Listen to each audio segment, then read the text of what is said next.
இப்ப ரஷ்யாவுடைய பேச்சை கேட்கக்கூடிய ஒரு நிர்பந்தமும் அமெரிக்காவுக்கு இருக்குது. ஏன்னா ஏற்கனவே விளாடிமிர் புட்டினோட டொனால்ட் ட்ரம்ப் பேசிக்கிட்டு இருக்கிறாரு.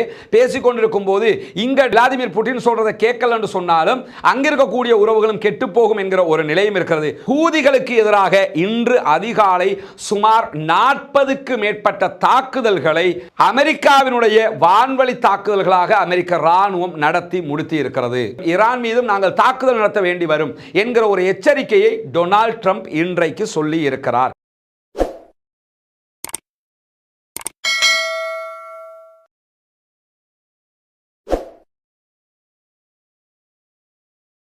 அஸ்ஸலாமு அலைக்கும் வரஹ்மத்துல்லாஹி வபரகாத்துஹு. பேரன்பிற்கினிய சகோதர சகோதரிகளை நம் அனைவர் மீதும் ஏக இறைவனுடைய அமைதியும் கருணையும் உண்டாகட்டுமாக என்கிற உயரிய பிரார்த்தனைகளோடு பாலஸ்தீனத்தினுடைய காசா பகுதிகளில் இஸ்ரேலிய ஆக்கிரமிப்பு ராணுவம் மேற்கொண்ட தாக்குதல்கள் தற்போது சீஸ்ஃபயர் யுத்த நிறுத்தம் ஒன்றினூடாக இடைநிறுத்தப்பட்டிருந்தாலும் அடிக்கடி அவர்கள் யுத்த நிறுத்தத்தை மீறி தாக்குதல்களை நடத்தி வருகிறார்கள். எது எப்படி போனாலும் கடந்த 57 நாட்களாக யுத்த நிறுத்தம் ஒன்று அமுல்படுத்தப்பட்டு வரக்கூடிய நேரத்தில் இன்றோடு காசாவிலே யுத்தம் ஆரம்பிக்கப்பட்டு 527வது நாளாகவும் இருக்கிறது. இந்த நிலையில நமக்கெல்லாம் தெரியும், காசாவில் யுத்தம் ஆரம்பிச்சதோட பாலஸ்தீன மக்களுக்காக வளமையிலே கண்டன அறிக்கைகளும் குரல்களும் எழுப்பப்படுகிற போதும் இந்த முறை யுத்தம் அக்டோபர் 7, 2023 ஆரம்பித்த நேரத்தில் பாலஸ்தீனத்திற்கென்று பல பேர் களத்திற்கு நேரடியாக வந்தார்கள். அதிலே முக்கியமாக ஈரான் ஆதரவு பெற்ற ஈரானுடைய ப்ராக்சிஸாக இயங்கக்கூடிய குழுக்கள் தான் களத்திற்கு நேரடியாக வந்தார்கள். அதிலே முதன்மையாக வந்தவர்கள் லெபனானிலே இருக்கக்கூடிய ஹிஸ்புல்லாக்களுடைய படைப்பிரிவு. அவர்கள் முழுமையாக இஸ்ரேலுக்கு எதிரான கடுமையான தாக்குதல்களை நடத்தி வந்தார்கள். நடத்தி வந்தது மட்டுமல்லாமல் ஹிஸ்புல்லாக்களுடைய தலைவர் ஹசன் நஸ்ருல்லா இந்த யுத்தத்திலே கொல்லப்பட்டிருந்தார். அதே போன்று ஃபுவாத் ஷுக்கூர் உள்ளிட்டவர்கள் கொல்லப்பட்டிருந்தார்கள். அதே நேரத்தில் பாலஸ்தீன விடுதலை அமைப்பு சார்பாக பாலஸ்தீன விடுதலை அமைப்பினுடைய தலைவராக செயல்பட்ட இஸ்மாயில் ஹனியா அவர்கள் கொல்லப்பட்டார்கள், ஷஹீதாக்கப்பட்டார்கள். அதே போன்று ஷஹீத் யஹியா சின்வார் அவர்கள் கொல்லப்பட்ட செய்திகள் எல்லாம் பார்த்தோம். இதே மாதிரி பல தலைவர்களும் கொல்லப்பட்டதை எல்லாம் பார்த்திருக்கிறோம். இந்த நிலையில தான் பாலஸ்தீனத்திற்கு ஆதரவாக நேரடியாக களத்திற்கு வந்தவர்கள் யமன்ல இருக்கக்கூடிய ஹூதிகளுடைய படைப்பிரிவு. இவர்களும் நேரடியாக ஈரானுடைய ஆதரவு பெற்றவர்கள். ஹூதிகள் களத்திற்கு வந்து இஸ்ரேலுக்கு எதிராக தாக்குதல்கள் நடத்தியது மட்டுமல்லாமல் செங்கடலிலே பயணிக்கிற அமெரிக்க இஸ்ரேலிய ஆதரவு பெற்ற கொடிகளோடு பயணிக்கிற எல்லா கப்பல்கள் மீதும் தாக்குதல்களை நடத்தினார்கள். சுமார் 200க்கும் மேற்பட்ட தாக்குதல்களை அவர்கள் நடத்தி இருக்கிறார்கள். பொதுவாக செங்கடல்ல ஒரு ஆண்டுக்கு 25,000க்கு மேற்பட்ட கப்பல்கள், வணிக கப்பல்கள் பயணிக்கும் என்கிற நிலையில இந்த தாக்குதல்கள் ஆரம்பிக்கப்பட்டதற்கு பிறகு 10,000க்கும் குறைவான கப்பல்கள் தான் பயணித்திருந்தது. காரணம் என்னன்னா, எல்லா கப்பல்களும் ஆப்பிரிக்காவை சுற்றி வருவதற்கு தயாராகிவிட்டார்கள். செங்கடல்ல பயணிச்சா ஹூதிகள் தாக்குதல் நடத்துவாங்க என்கிறதுனால அவர்கள் பயணத்தை தவிர்த்தார்கள். மிகப்பெரிய பொருளாதார இழப்பாகவும் அது மாறி இருந்தது. இந்த நிலையில தான் அமெரிக்கா பிரித்தானியாவுடைய கடற்படைகள் செங்கடலிலே வந்து முகாமிட்டு அடிக்கடி யமன் மீது தாக்குதல் நடத்தி வந்தார்கள். அதே போன்று இஸ்ரேல் நேரடியாக அவர்களுடைய F-35 விமானங்கள் மூலமாக 3 தடவைகளுக்கு மேலாக ஹுதைதா துறைமுகத்தின் மீது தாக்குதல்களை பாரிய அளவில் நடத்தியும் இருந்தார்கள். இப்படி பலகட்ட தாக்குதல்கள் யமன் மீது நடத்தப்பட்டு வந்த நிலையில் காசாவில் சமாதான உடன்படிக்கை வந்ததோடு நாங்களும் சமாதானத்தை ஏற்றுக்கொள்கிறோம், இனிமேல் தாக்குதல் நடத்த மாட்டோம் என்று ஹூதிகள் அறிவித்திருந்தார்கள். ஆனால் யுத்த நிறுத்தம் ஏற்பட்டு 40 நாட்கள் முதல் கட்ட சமாதான உடன்படிக்கை முடிவுக்கு வந்ததற்கு பிறகு தற்போது 17 நாட்களாக காசாவுக்குள் உணவு, தண்ணீர், மருந்துகளை அனுப்பாமல் இஸ்ரேல் தடை செய்து வருகிறது. காசாவினுடைய மக்களுக்கு உண்பதற்கு உணவில்லை, குடிப்பதற்கு தண்ணீர் இல்லை, எடுப்பதற்கு மருந்துகள் இல்லை. அவர்கள் வறுமையிலும் சாப்பிட வழியில்லாமலும் இறக்கிற ஒரு நிலை ஏற்பட்டிருக்கும் போது 4 நாட்கள் கெடு கொடுத்திருந்தது ஹூதிகளுடைய படைப்பிரிவு. நீங்கள் 4 நாட்களுக்குள்ளாக காசாவுக்கு தேவையான எல்லாத்தையுமே திறந்து கொடுக்கலன்னா இஸ்ரேல் மீதும் இஸ்ரேலுக்கு ஆதரவான கப்பல்கள் மீதும் அமெரிக்காவுக்கு ஆதரவான கப்பல்கள் மீதும் தாக்குதல்களை நடத்துவோம் என்று சொல்லி இருந்தார்கள். ஒன்ன கவனிச்சுக்கிறனும், இவங்க என்ன சொன்னாலும் ஈரான் சொல்லாம சொல்ல மாட்டாங்க. ஈரானுடைய ப்ராக்சிஸ்ங்கிறது அத்தனை பேருக்கும் தெரியும். அந்த அடிப்படையில் தான் இவங்க அந்த அறிவித்தலை விடுத்திருந்தார்கள். அறிவித்தல் விடுக்கப்பட்ட நிலையிலே சரியாக இன்றைக்கு அவர்கள் இஸ்ரேலுக்கு எதிரான தாக்குதல்களை ஆரம்பித்திருக்க வேண்டும் என்கிற நிலையில தான் அதற்கு முன்பதாகவே டொனால்ட் ட்ரம்பினுடைய அறிவித்தல் பிரகாரம் ஹூதிகளுக்கு எதிராக இன்று அதிகாலை சுமார் 40க்கு மேற்பட்ட தாக்குதல்களை அமெரிக்காவினுடைய வான்வழி தாக்குதல்களாக அமெரிக்க அமெரிக்க ராணுவம் நடத்தி முடித்து இருக்கிறது. யமனுடைய தலைநகர் சனா, அதே போன்று யமனுடைய மக்ரிப் கவர்னரேட், அதே நேரத்தில் ஹஜ்ஜா கவர்னரேட், அதே போன்று தமார் கவர்னரேட் உள்ளிட்ட பல பகுதிகளிலும் இந்த தாக்குதல்கள் நடத்தப்பட்டிருக்கிறது. இந்த தாக்குதல்களை இதுவரைக்கும் 31 சகோதரர்கள் கொல்லப்பட்டிருக்கிறார்கள். பொதுமக்கள் சனா உள்ளிட்ட பகுதிகளில் 101க்கு மேற்பட்ட அப்பாவிகள் படுகாயம் அடைந்திருக்கிறார்கள் என்கிற செய்திகளை சனாவினுடைய செய்தி சேவைகள் சொல்வதோடு அல் ஜசீராவும் நேரடி ஒளிபரப்பாக சொல்லிக் கொண்டிருக்கக்கூடிய காட்சிகளை நம்ம பார்க்க முடிகிறது. இதே நேரத்தில் இந்த தாக்குதல்களில் ஹூதிகளுடைய பல தலைவர்களை நாங்கள் கொண்டிருக்கிறோம் என்கிற செய்திகளை இன்றைக்கு அமெரிக்கா அறிவித்திருந்த நிலையில் எங்களுடைய தளபதிகளில் ஒருவர் கூட கொல்லப்படவில்லை, கொல்லப்பட்ட அத்தனை பேருமே பொதுமக்கள் தான் என்கிற அறிவிப்பையும் உடனடியாக ஹூதிகளும் வெளியிட்டிருப்பதை நாம் பார்க்க முடியும். இன்றைக்கு ஹூதிகள் மீதான தாக்குதலில் 2 விவகாரத்தை அமெரிக்கா உலகத்திற்கு சொல்லி இருக்கிறது, ஈரானுக்கும் சொல்லி இருக்கிறது. அமெரிக்க ஜனாதிபதி வெளியிட்டிருக்கக்கூடிய அறிக்கையில் அவர் என்ன சொல்றார் என்று சொன்னா, ஹூதிகளை மொத்தமாக யமன்ல இருந்து ஓரம் கட்டுவது, இல்லாதொழிப்பது எங்களுடைய முதல் பணி. இரண்டாவது பணியாக இதை ஈரானுக்குரிய ஒரு எச்சரிக்கையாக சொல்லிக் கொள்கிறோம். ஈரான் ஹூதிகளுக்கு மீண்டும் மீண்டும் உதவி செய்தால் ஈரானையும் நாங்கள் பொறுப்பேற்க வேண்டி வரும், ஈரான் மீதும் நாங்கள் தாக்குதல் நடத்த வேண்டி வரும் என்கிற ஒரு எச்சரிக்கையை டொனால்ட் ட்ரம்ப் இன்றைக்கு சொல்லி இருக்கிறார்.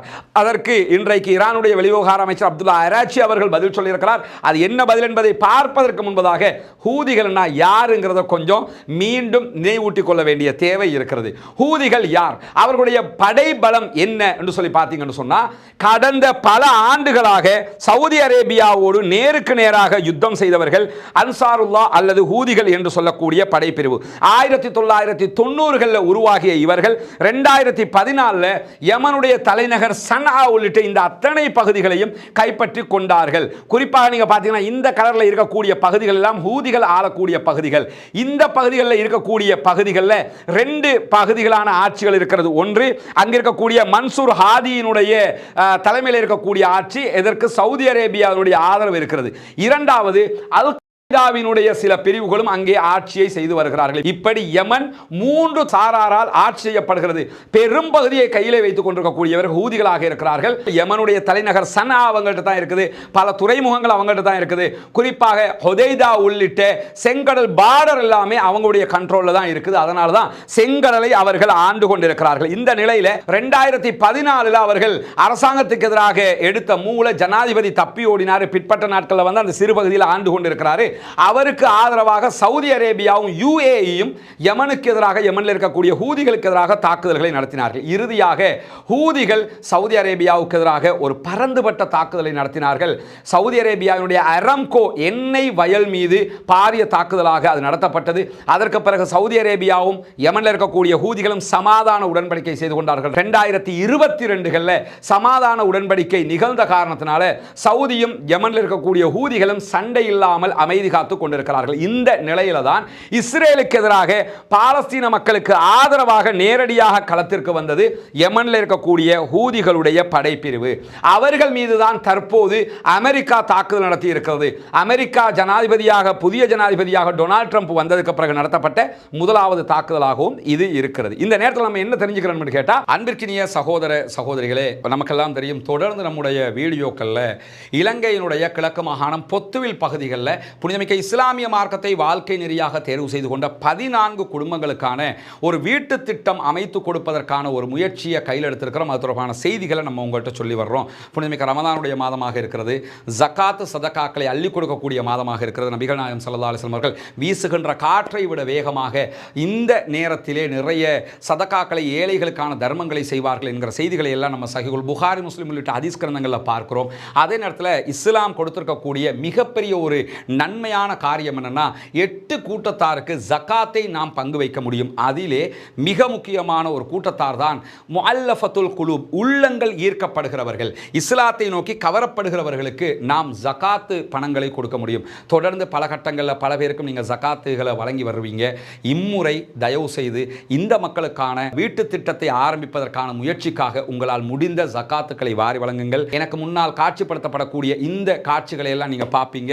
அந்த மக்களுடைய அவர்களுடைய நிலைகளை தான் நம்ம காட்சிப்படுத்தி கொண்டிருக்கிறோம். அவ்வளவு ஒரு அடிமட்ட நிலையில் அவர்களுடைய பொருளாதாரம் இருக்கிறது. யானை தொல்லை, பல தொல்லைகளோடு வாழ முடியாத அளவுக்கு இருக்கக்கூடிய ஒரு வீட்டுக்குள்ளே தான் அவங்க வாழ்ந்து கொண்டிருக்கிறாங்க, குடிசைகளுக்குள்ளே வாழ்ந்து கொண்டிருக்கிறாங்க.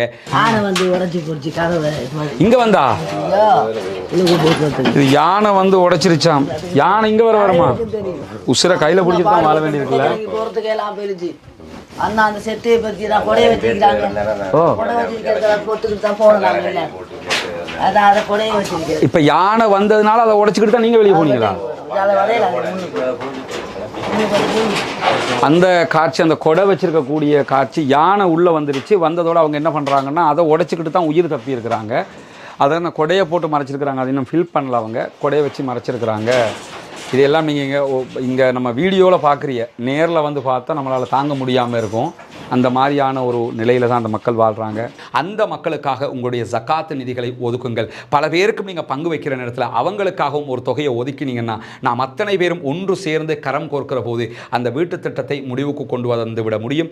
வெறும் 14 குடும்பங்களுக்கான வீடுகளைத்தான் நாம் அமைக்க இருக்கிறோம். எனவே இதற்காக உதவி செய்ய விரும்புகிறவர்கள் முன்னால் தெரிகிற நம்முடைய தொலைபேசி மற்றும் வாட்ஸ்அப் இலக்கத்திற்கு தொடர்பு கொள்ள முடியும். முன்னால் தெரிகிற நம்முடைய அக்கவுண்ட் நம்பருக்கு நீங்கள் நேரடியாக உங்களுடைய ஜக்காத்து தான தர்மங்களை அனுப்ப முடியும். சில நாடுகளில் இருந்து இந்த அக்கவுண்ட்டுக்கு பணம் அனுப்ப முடியாது என்று சொல்லக்கூடிய சகோதரர்கள் முன்னால் தெரிகிற என்னுடைய வாட்ஸ்அப் மற்றும் தொலைபேசி இலக்கத்திற்கு தொடர்பு கொள்கிற போது அதற்கான மாற்று வழிகளையும் உத்தியோகபூர்வமாக சட்ட ரீதியாக உங்களுக்கு வழிகாட்டுவதற்கு தயாராக இருக்கிறோம். எனவே அந்த அடிப்படையில் அந்த மக்களுக்காக உங்களுடைய ஜக்காத்துக்களை ஒதுக்கி தாருங்கள்.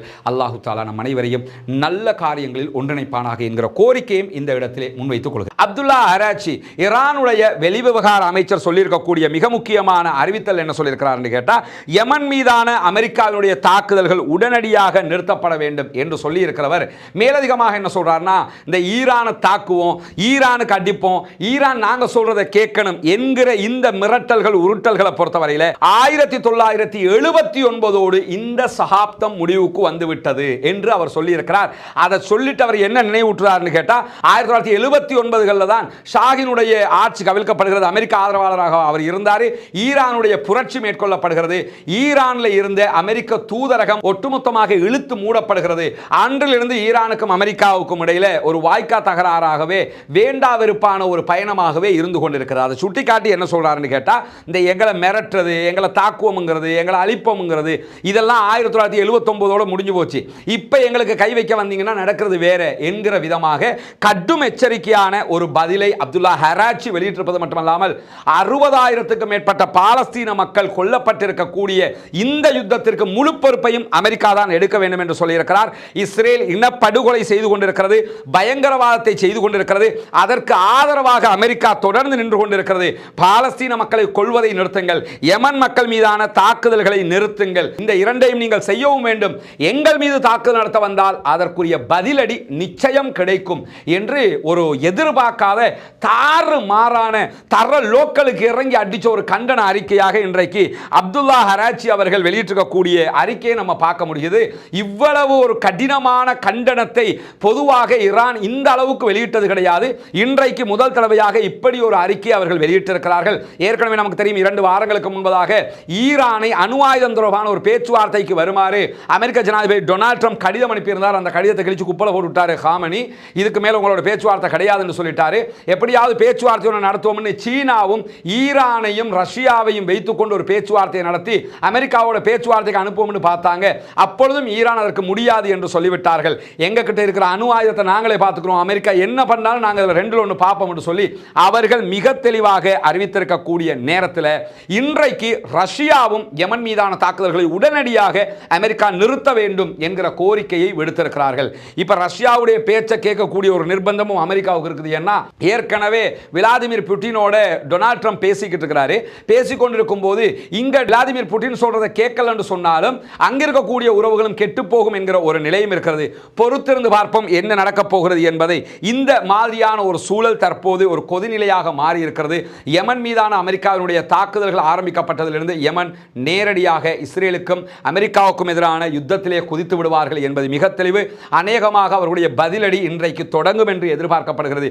அப்படி தொடங்கினால் செங்கடல்ல பயணிக்கக்கூடிய கப்பல்களுக்கு மீண்டும் ஆபத்து ஏற்படுவது மட்டுமல்லாமல் இஸ்ரேல் தலைநகர் டெல் அவீவ் வரைக்கும் அவர்களால் பாலிஸ்டிக் ஏவுகணை தாக்குதல்களை நடத்த முடியும் என்பதும் நமக்கெல்லாம் தெரியும். பொறுத்திருந்து பார்ப்போம் என்னவெல்லாம் நடக்கப் போகிறது என்று. ஹூதிகள் என்ன விதமான பதிலடியை கொடுக்க போகிறார்கள் என்பதையும் பொறுத்திருந்து பார்க்க முடியும். அதே நேரத்தில் இன்றைக்கு பாலஸ்தீனத்தினுடைய தெற்கு காசா பகுதிகளில் பாலஸ்தீன அப்பாவிகள் மீது இஸ்ரேலிய டேங்குகள் இன்றைக்கும் தாக்குதல்களை நடத்தி இருக்கிறார்கள். 3 அப்பாவி சகோதரர்கள் படுகாயம் அடைந்திருக்கிறார்கள் என்கிற செய்திகள் வெளியாகி இருக்கக்கூடிய நேரத்தில் தான் தொடர்ந்து தோஹா கத்தாரில் பாலஸ்தீன விடுதலை அமைப்புக்கும் இஸ்ரேலிய ஆக்கிரமிப்பு ராணுவத்துக்கும் இடையிலான பேச்சுவார்த்தைகள் நடைபெற்று வருகிறது.